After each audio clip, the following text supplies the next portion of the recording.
Hello there again, welcome back.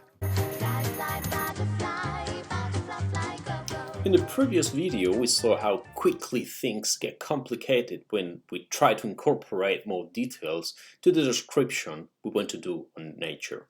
But we introduced a perturbation method as a good tool to obtain interesting enough answers. This method, this way of approaching a problem is very extended in physics. For example, think about quantum mechanics or general relativity. Einstein presented his equations that describe space, time, and matter. Those are the equivalent to Newton's laws in the sense that, given a mass distribution, those equations tell you how your relativistic system is going to behave. But those equations are not at all simple. If you have enough symmetry, you can find an analytical solution, which those have already been found. Otherwise, your only way to survive is through numerical equations, numerical calculations. Let's consider here a free-falling object in the presence of air friction again. But let's consider that the friction is proportional to the power of the velocity, a power of the velocity. So force of friction will be minus k times v to the power of b. That, by the way, is quite realistic assumption.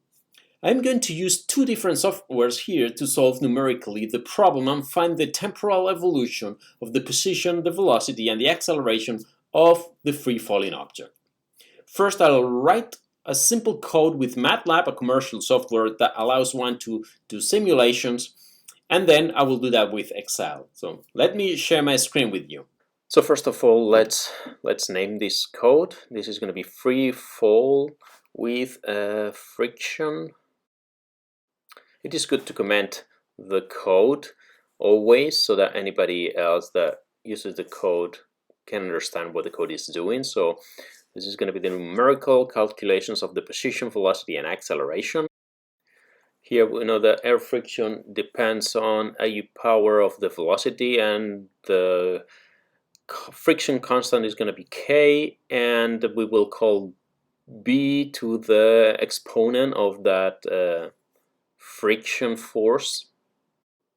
Okay, let's get started with the code. First, k is, let's say, 0.1, and so that's the friction coefficient. And b is going to be, let's say, 1.8. Something that we know it's not going to be, we're not going to be able to solve it numerically. So now let's go for the meet. So the initial values, everything is going to be 0. We're dropping a ball from the top of a building. That will be x equals to 0, and positive is going to be downwards.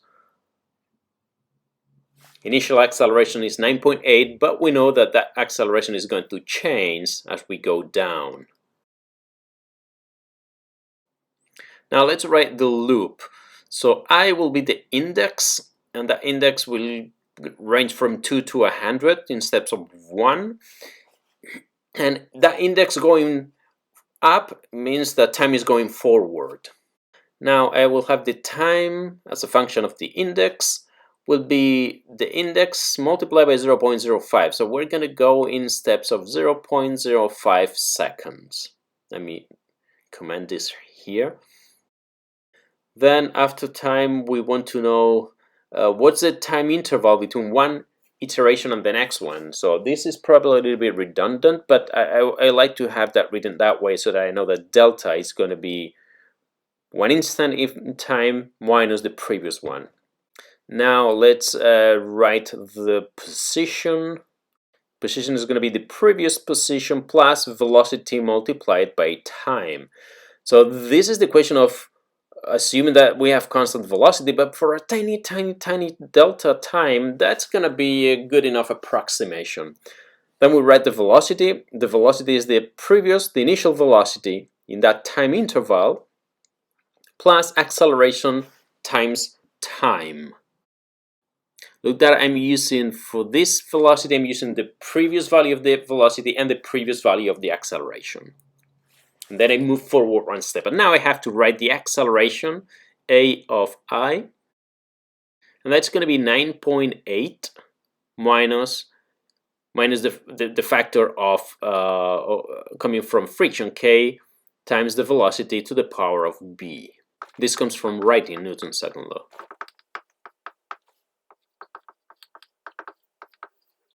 Okay, once we have all the calculations, we need to plot this. So we'll have a section with figures, and we want to plot the position, the velocity, and the acceleration as a function of time. So that all will be into figure 1, and I will have 3 subplots, one for x, the other one for v, and the other one for a. So I'm going to plot t and x. X is a function of t, and well, this is just a certain thickness, so that is aesthetically pleasant to see. Then now all of this is aesthetics, now the title, blah blah blah. I can skip this quickly.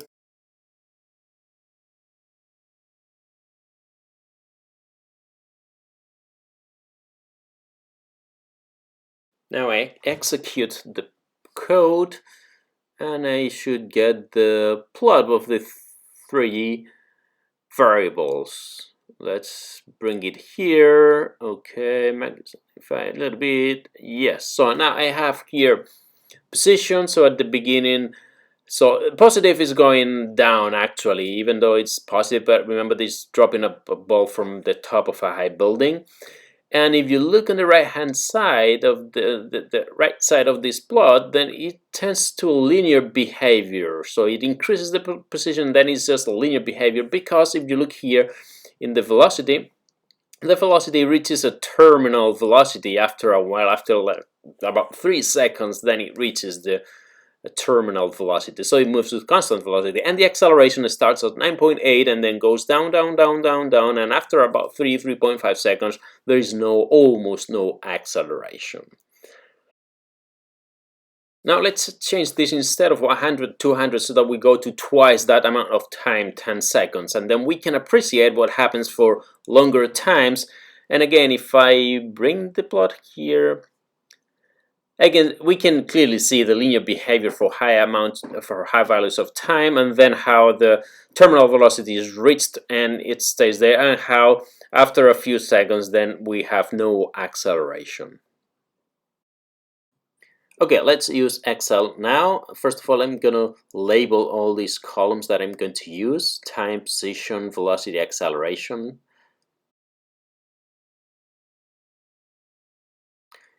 Now for the time, the initial values will be 0 for velocity. Time, acceleration should be 9.8. And now here we have to write the equation, which is the previous time plus 0.05, which that's the step we're going to be using. We're going in 0.05 seconds. That's the delta. The velocity is going to be the previous velocity plus acceleration multiplied by time. So I select the cell of the previous velocity and the previous acceleration. And now for the acceleration, we have to account for the term due to gravity and the term due to friction. So the gravity is going to be positive going down, and friction opposite, so it's going to be the -1. So the 9.8 from gravity minus k, which we said that in this case was going to be 0.1, times the velocity. I will select the cell of the velocity, to the power of 1.8. Remember that we agreed that b was going to be 1.8. And the position, well, it's going to be the previous position plus velocity time. So let's select the first column, which is time, and the fourth one, which is the position. I then select to plot, and I have the position as a function of time. Same as what I got with MATLAB. Now I select time and velocity. Same linear increase at the beginning and then reaching the terminal velocity soon. And finally, time and acceleration. And again, we start at 9.8 meters per second squared, decreases, and after a few seconds, we get that there is no acceleration. Of course, this numerical calculations is going to be sensitive to the size of delta t. So if you make delta t very large, let's say 1 second, then you are going to do a very coarse grain approximation. So you want to be fine-tuning that, make it small. But if you go to 0.0001 seconds, for example, then you're going to need a lot of calculations to be able to represent, to reproduce, to simulate a long enough amount of time. So you have to look for that balance of resolution that you want, so that the accuracy that you want, and then computational resources that you have.